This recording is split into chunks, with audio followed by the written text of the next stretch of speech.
Thanks for joining me on this Junior's Gasoline Alley, where today what we're going to be doing is diagnosing and figuring out how to fix the alternator issue that I'm having on this BMW.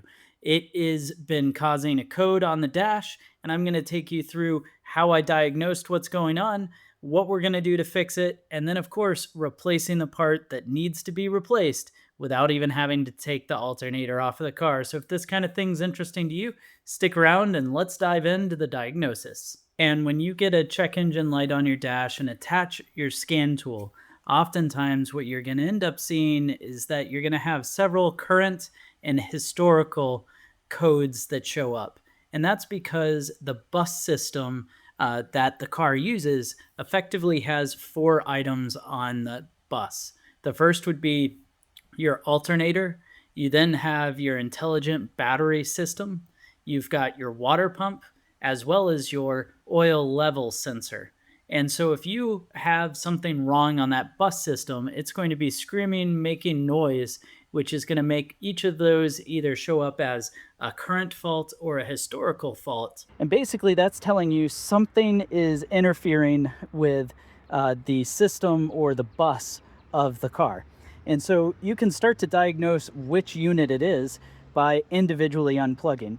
So in my case, I unplugged the IBS module, which is this little 2-wire system back there on the battery, and nothing changed. I then tested the leads that are down on your water pump, saw that the turn on was happening, so the module was getting power to the water pump, so it wasn't that.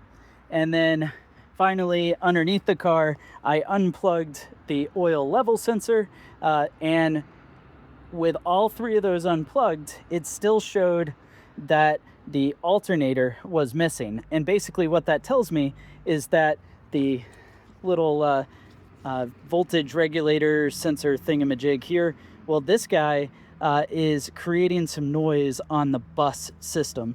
And so if one thing is screaming on the bus, it's going to then make it difficult for the computer to understand what's happening with the other items.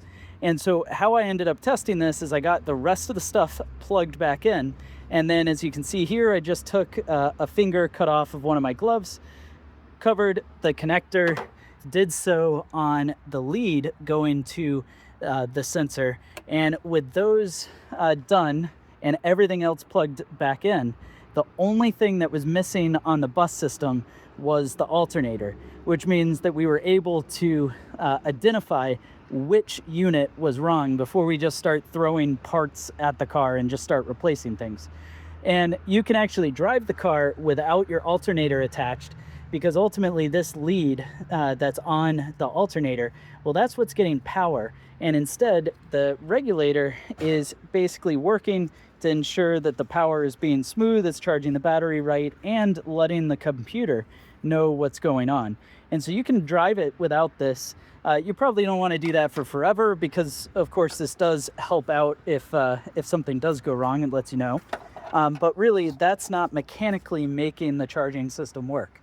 So we drove for a few days, verified that that was the thing that was causing the ire, and that's why we're replacing it today.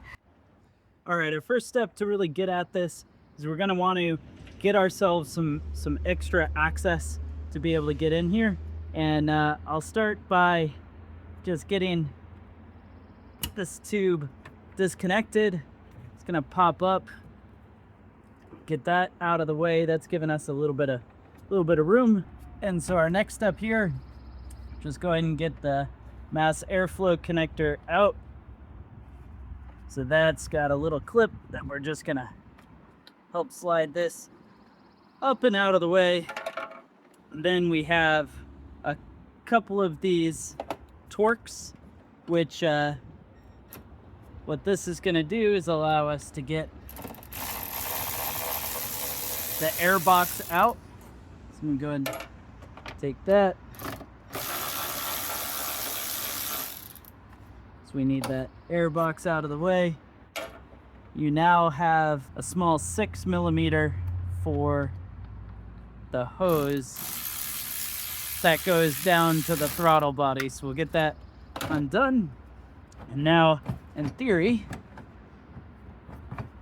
if we play our cards right, we should be able to get the full airbox up and out. Now we can turn our attention to getting the power wire off of the alternator. And for that, it's a 14 millimeter. There we go. Woo. Let's take that off. Here's that 13 millimeter bolts. Off and out of the way. And now that we've taken the power off, we've got 3 Torx bits, T20s that have to come out. You're gonna see 3 Torx bits, or screws I should say. Those 3 have to come off. But let's go ahead and get going on these.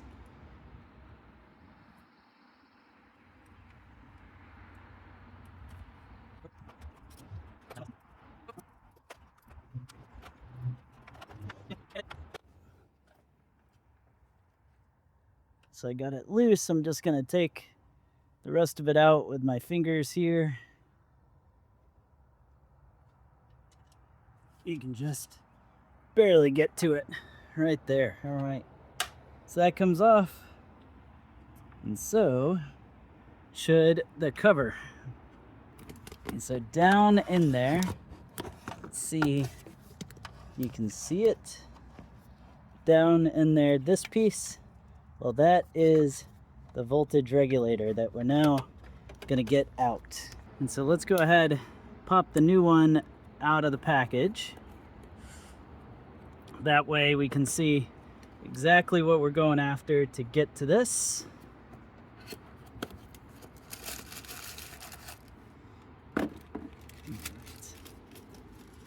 So here you go. So this is going to be the new voltage regulator. It looks like we must have 4 screws we gotta go after. So let's see what we can get done there. And so before we go and install the new one, I'm just gonna take some electrical cleaner here on one of these lint-free rags. Just see if there's anything to clean off back there, which there definitely appears to be. Get that cleaned off. We've got our new one. Now, there were 2 long bolts, 2 short ones. The 2 long ones were going to the outermost of the mounts here, the outermost ones, the 2 short ones towards the center. So I'm just gonna go ahead and take our new one, see if I can't, let's get this slid right into place. So you've got the new one in. So what I'll go ahead and do, I'll just start threading in the outermost ones. I'm not gonna get these tight just yet.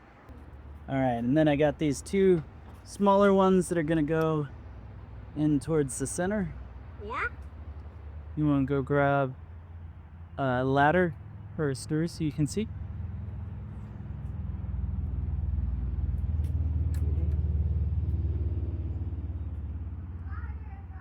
And then we'll just start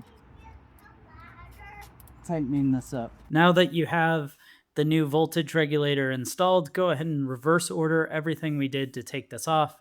So get all of the bolts back on, reconnect the power plug, then go ahead and reinstall all of the connectors, such as to the regulator, to the MAF sensor, and get your airbox back in. With the airbox in, everything all set under the hood, plug that battery in, let's start that car. So we've restarted the car, gone ahead, got our scanner here. So we'll go ahead and read fault codes and no fault codes. So in the ECM, we have solved everything. If we read, let's go to read data stream, we should be able to take motor operating values, go to our battery voltage, click OK, and there you go. 13.9, 13.8, and no lights on the dash. So pretty hard to argue with getting this fixed up. Doesn't take a whole bunch of time, just a little bit of sussing to know exactly what on your bus system is wrong, and then you are good to go.